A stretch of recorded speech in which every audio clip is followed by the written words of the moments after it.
Sweet. Good evening, my screaming mommies and poppies, my scoopies, and my softies. We are in the apartment. I tried to record this podcast on Sunday as a part of our little hike session. However, some things got in the way. I loaded up an all trails loop at the Wissahickon. It was a nice 6-miler with a dog. And we got there and the trailhead was closed. So I asked the people at the info booth how to detour. They sent me in the wrong direction, and my route went 1 mile out, ended in the parking lot, and I had to walk back. And then I had some other things to do. My day got blown up, and I couldn't record this podcast. So we are in the apartment now, nice and cozy. We have restocked the stores. We have hit the gym. We have eaten. And one thing I thought I would do is add some segments, some fun segments to the podcast in an effort to make things just a tad bit more interesting. So it's more than just Q&A. And the 3 segments that we have are going to be market insights. So this is where we talk about what happened in the last week. That's going to capture a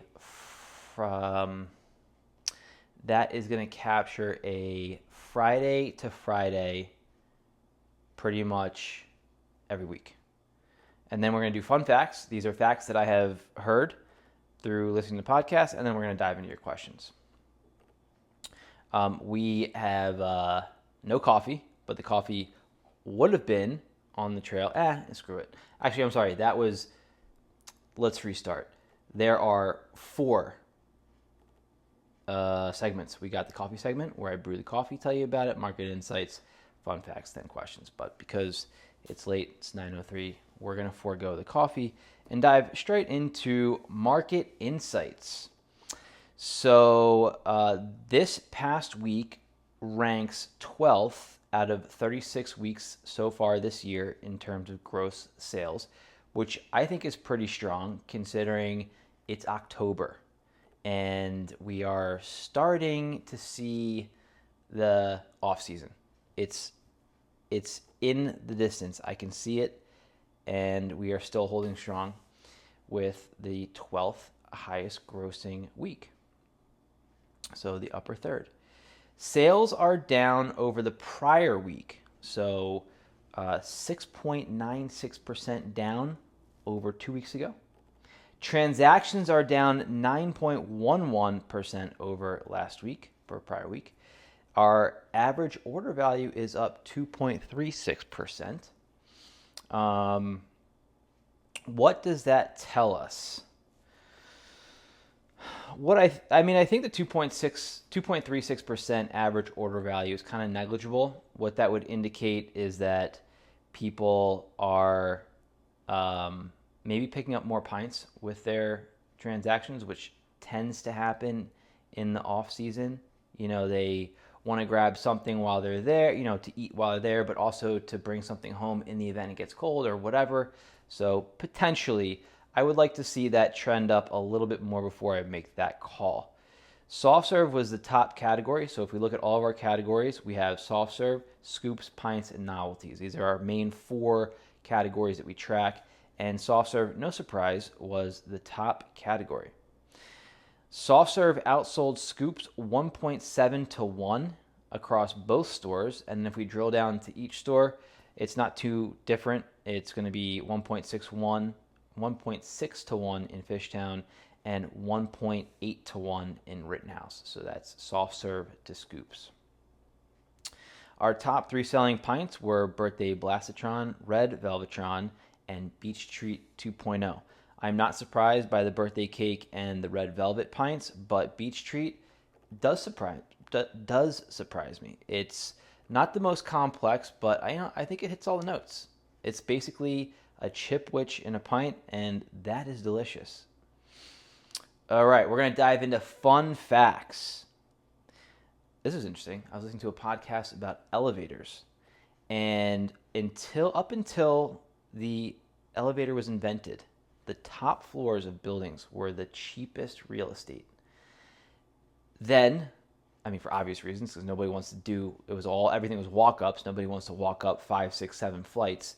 But then when we got the elevator, Now penthouses, top floor became super prime real estate. Kind of interesting. Now, this is our second fun fact here. For you car people, I heard this one on a podcast. This was interesting. A car journalist, I think may have been Alex Roy, said that it's for full self-driving cars. It's kind of curious that full self-driving comes in when I think somebody's going to walk through the door. Lauren?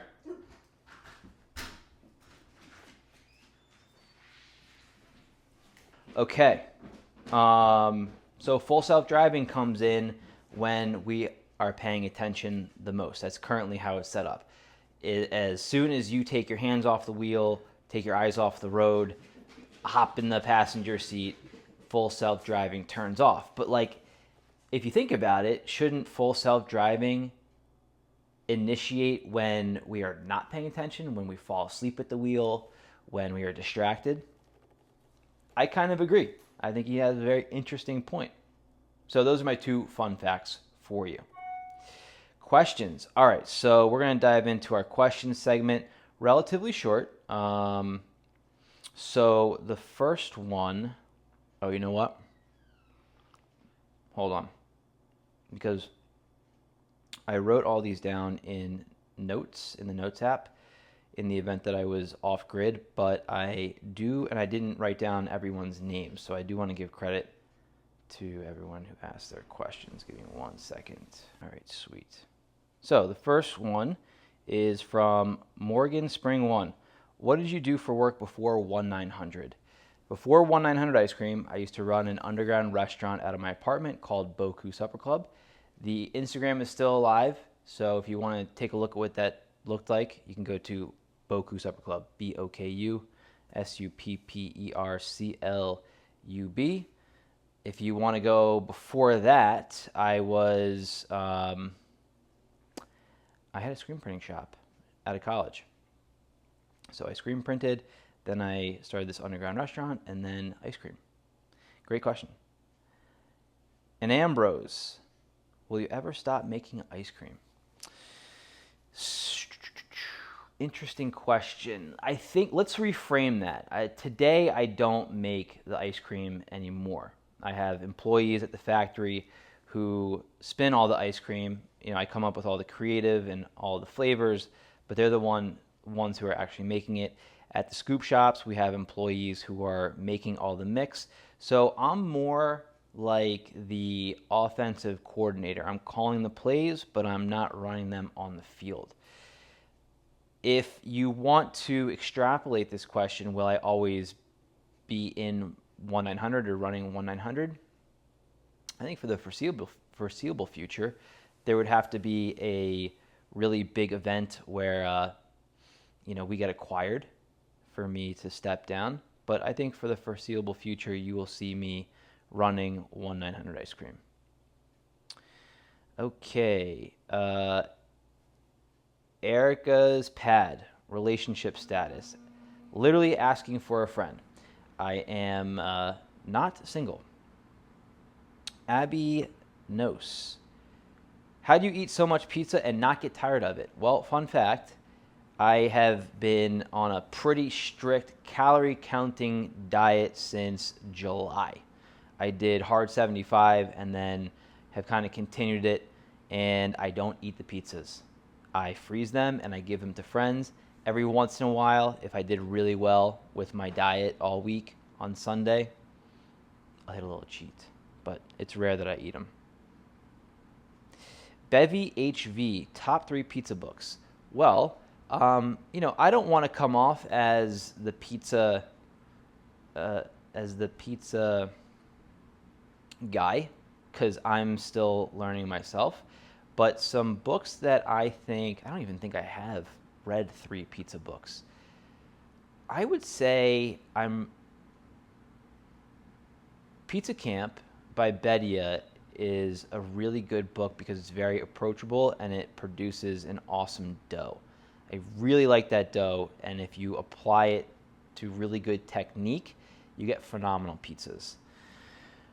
I have modernist pizza. I would not recommend that for multiple reasons. One, it's insanely expensive. Two, it's way too much information for even like the advanced pizza maker. And three, I hate how it's laid out. It's 3 volumes, but it has you skipping from volume to volume, and the organization is very difficult to find what you're looking for. So I don't recommend that one. This is not a pizza book, but there are pizza recipes in it. This is more of a bread book. I'm looking at my bookshelf now. Flour, water, salt, yeast is a good one. That can give you more of like a Neapolitan or hybrid dough. I read the one by, I forget the name of the author, but it's the Rasa cookbook, and it was all right. I don't know. I didn't really connect with that one. So I would say you're pretty good. Just grab that Bedia book and start there. There are a ton. Oh, the Pizza Bible by, what's his first name? Gemini. I forget his first name. Pizza Bible is a good book. A lot of people read that one. S. Nierenberg, if the Mets beat the Phils, should you make a black and white cookie flavor? I'm missing something here. I don't know why black and white. Okay, Lao Dunn has a lot of questions. She has 4. So let's go ahead and answer them. How do you balance what you want to make versus what sells? Well, at this point in my ice cream making career, I know what sells and what doesn't. So that phase of experimentation is over, and I pretty much just make the hits. You guys love the hits. You know us for the hits. We elevate the hits, but we pretty much make just hits. Every once in a while, we step outside of our lane, like ube, for example, but not very common that we do that. Not very often that we do that. Other question is, how did you come up with the name of your dog Sunday? That was my girlfriend. My girlfriend came up with that name. Sunday's original name when we adopted her was Wednesday, and she was with her brother Pugsley, which is really cute. And she was from Georgia. We bounced around a couple names: Peach, Georgia, Winnie, and I don't know. Love the name. It's a great name. And by the way, it's Sunday like the day, not like ice cream Sunday. Other question is, do you have any culinary training? I don't have any culinary training from like a school. I didn't go to culinary school. Most of what I know is from reading, from trial and error. The internet has been extremely helpful, but I'm essentially self-taught. I've cobbled together resources that have been available through books, the internet. Boku Supper Club, for example, I had countless chefs come through, so just through osmosis and watching, I learned from them. And her last question is, what is your death row last meal? I love pizza. I love pizza, and it would probably be pizza and so what kind of dessert would a chocolate cake? No, chocolate cake is kind of boring. Blueberry pie with ice cream, with vanilla ice cream, or maybe a plum tart with ice cream. Yeah, could be nice. Julian Kimball, what other flavors have been highly requested but you think wouldn't work, similar to ube? Well,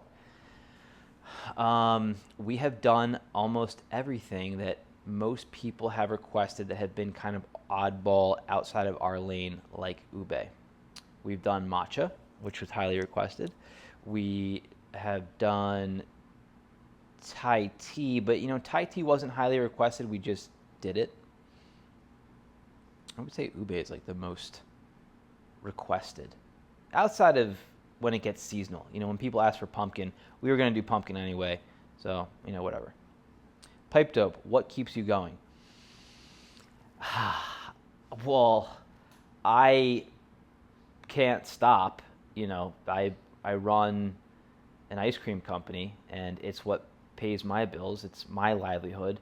So if I stopped and I woke up one day and said, "Hey, I don't want to do today," then a lot of things would fail. And I would be letting myself down. I would be letting you guys down. But I don't even really think about it at this point anymore. I've been through so many challenges with everything that I have done. The most challenging things have been at 1-900 Ice Cream, that at this point, it's just kind of like I just roll with it. You know, if I'm facing a big challenge, I just, one bite at a time, take care of it. So I guess just knowing, what, actually, let's see if I could answer this in a different way. If you didn't have a lot of wins under your belt, then when you're faced with a challenge, because it's kind of like, I'm assuming that's where this question is coming from, like what happens when it gets really difficult? Because like it's easy to keep going when everything's easy, but when things are very difficult, I think the question is like, how do you keep pushing through that? When you don't have a lot of wins under your belt, you're not really motivated, or you don't have the confidence to keep going, and so that's like your parachute cord. That's like where you bail out. That's where I have bailed out in the past. Like my businesses prior, I quit because they got difficult, or there was some what I thought insurmountable task at the time, or insurmountable hurdle at the time, that I like folded. But after enough reps and enough doing that and overcoming challenges and parlaying what I learned from prior experiences and prior businesses to now, you get a little bit more confidence with it. And so it's a little easier when you're faced with a challenge to keep going, because you're like, you know what, I got this.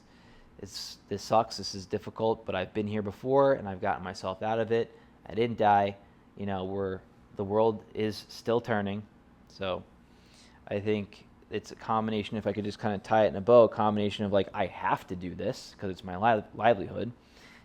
My customers expect it.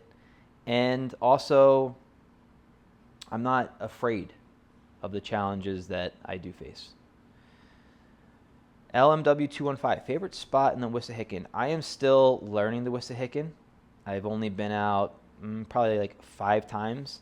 And it's funny, I was at REI today, and the guy was like, dude, it's so hard to get lost at the Wissahickon. You just go down.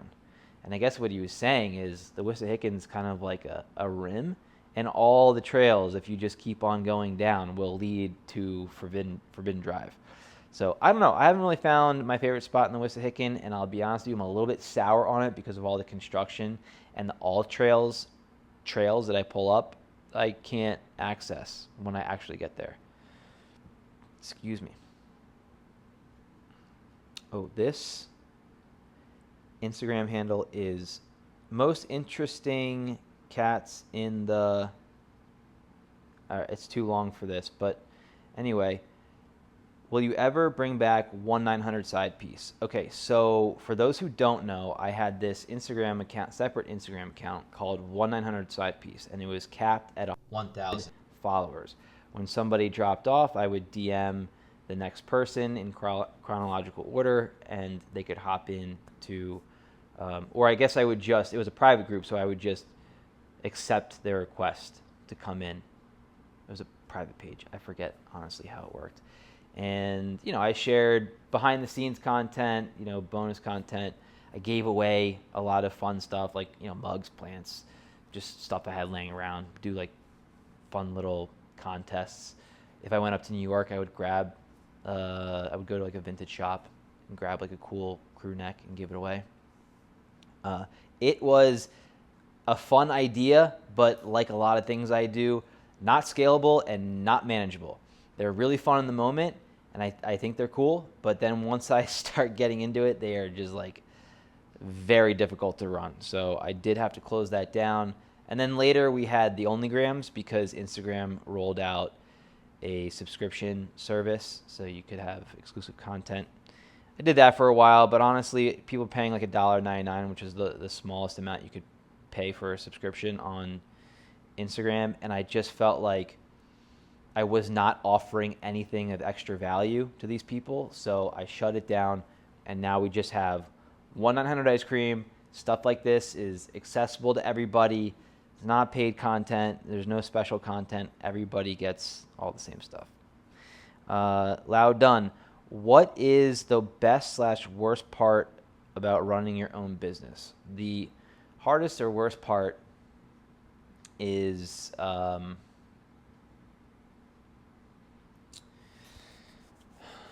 it's probably the fact that, I mean, I currently don't have it set up that I can walk away and it'll just like run without me. It's pretty close to that. You know, Max and Shannon, who run retail and production respectively, do a great job of running that without my help. But like, I'm always needed, and I always have to come up with the flavors and fight fires. So I'm not able to remove myself from the business, and so it's difficult because I could be called. I'm pretty much always on call. At any moment's notice, I would have to go fix a machine or figure something out, and it would require me being there. So there is temporal flexibility. Like, there are days that I can go do my own thing, but at any moment I could be called in to have to drop everything that I'm doing and solve a problem. And on the flip side of that coin, the best part is I do have a lot of flexibility. Like, I don't have a boss, although I kind of do. The business is my boss, but I do have the ability on a Wednesday, if everything's stocked and everything's good to go and everything's running fine, I can go off and maybe take a longer weekend. There is a lot of flexibility there. And the coolest part is this is all mine. Like, I created this whole thing that I'm very passionate about, and it all pretty much, like, the profits and everything after we pay everybody comes back to me, and I don't have to give it to somebody else. I'm not working for somebody else's thing. I'm working for my own thing. And in the process, I make ice cream. Like, that is an awesome, as challenging as it is, that's a pretty cool business to be in, I think. Good question. Minus Mob. This Minus Mob asked this question in the last episode, but they would love to see a video on the topic of advice for starting an ice cream brand. I'll give you a little something. I think this really does require its own video. I would say I am not in a place that I could really give good advice because I'm still figuring things out, and I definitely don't think the way that I did it was a good way. I wouldn't recommend it. I don't consult. I get a lot of questions, a lot of people asking for me to consult for their business, for their ice cream business. I don't do that. I just don't think I'm qualified. I'm okay at running 1-900 ice cream, but like, it's not the best way. It's not the most efficient way. So I can only say what I did, and then if you like that idea or if you think that's something worth copying, then you can take that. But I wouldn't look at me for business advice. Maybe flavor advice, but the business part I'm still trying to figure out. Advice, I would say, and this could apply to anything, just be real. I think one of the keys to our success was I pulled the veil back behind, I opened the curtain and showed everybody from day one in the apartment when I first started making ice cream up until today.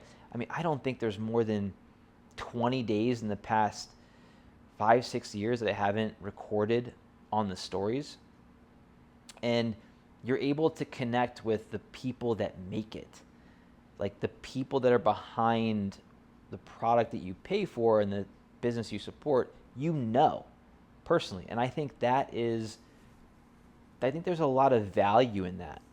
And it creates a really sticky, loyal following. Obviously, you have to have a good product, but people feel really good if they have a direct line to the company. It's an intimate thing. So I would say, obviously, first and foremost, make sure you got a solid product, you find your lane, and you are real with your customers. Don't think that, not that you're doing this, but I think a lot of people think that they can buy a brand, buy marketing campaigns, hiring PR people, getting press, and this is something they can just like throw money at, and then boom, if they add that to a product, now they've got a full brand. It's not, I don't think it's really like that. I think today the customer, the average customer and consumer, they're a lot smarter, and they're a little bit pickier with who they do business with. So be you, be real with your customers, show the ups and downs, and I think that's what I did. Prof Beans. I don't know why, but I love this screen name. How'd you go about finding your own custom dairy mix? Well, I didn't go find a custom dairy mix. I've been making ice cream from scratch for years and have arrived at my recipe, and pretty much any manufacturer, if you're doing enough volume, will do custom runs for you. So for us, it was meeting a minimum amount of gallons per month, but now we get it at fresh every week. So it's a batch minimum that we have to run every week. So that's how we did it. Found a dairy that was doing local grass-fed program, nice and small, and we ran enough volume through it that we could come up with our own products, custom products. Allie Toad says, can I try your pizza? Well, right now, probably not. I'm giving my pizza to my friends, but maybe there is a future where I freeze them and I'll send them down to one of the scoop shops, and the lucky first 5 people can just have them for free. And then obviously in the distant future, maybe up in the Catskills, I can have my little pizza shop with my espresso machine and my soft serve machine, and then you could come dine at the pizza shop in the Catskills. And curls, choose 3 flavors FMK. I don't like to think of my flavors in this way. Fun question, but I got to be honest with you, we've had so many flavors that I couldn't even begin to think about this question. I will say you probably want to marry vanilla. It's the backbone of flavor. It's the backbone of ice cream companies. Vanilla is the one that you marry. Jam Jamelia, vanilla beans. Which do you prefer using? Have you tried the other varieties? So there are 3 varieties of vanilla beans. You've got Madagascar bourbon. You have Mexican and Tahitian. All 3 are orchids, fun fact, but Tahitian is a different species altogether. So it's not the same as the Mexican and the Madagascar. Personally, we use, in all of our ice creams, we use either a Madagascar extract or Madagascar whole beans. But, I think I did try all 3 a very long time ago. What I remember is Tahitian was a little bit more sweet, a little more candy-like, but bourbon vanilla. Is it bourbon vanilla? Madagascar bourbon or bourbon. I think it's Madagascar bourbon vanilla is a classic profile. So that's the one that we use. Mexican. I don't remember. I want to say it tasted like cherry chapstick, but it's been so long. And in fact, I always wanted to have 3 buckets in the dipping cabinet of the 3 different varieties so that people can taste it and have like a vanilla flight. Thought that'd be very interesting. But as popular as vanilla is, when you run it next to all of our other flavors, it kind of doesn't sell. So to have 3 vanillas in the case, not a good use of your dipping cabinet square footage. Could be a fun idea for an ice cream omakase, which is another idea that I have for the off season, is when we get the money to build out our shops, to have a nice ice cream counter where you guys can come in and we do flights and do different fun desserts based around ice cream and get like really crazy with it and hire a pastry chef. I think it'd be really fun to have a vanilla flight so you can taste the different styles. And Chris Mill Chris with the last question for this episode. What's your top 3 ice cream sandwiches you have made? I gotta say, I don't know my catalog of ice cream sandwiches. We make them, and then once we're on to the next one, I completely forget about it. So difficult to say. Everyone wants these top 3, top 5 lists. I'm not very good at them. Everything's great. So I'm sorry. We're going to have to end on that one. That's been episode 3. Thank you so much, and we'll catch you on the next one. Good night.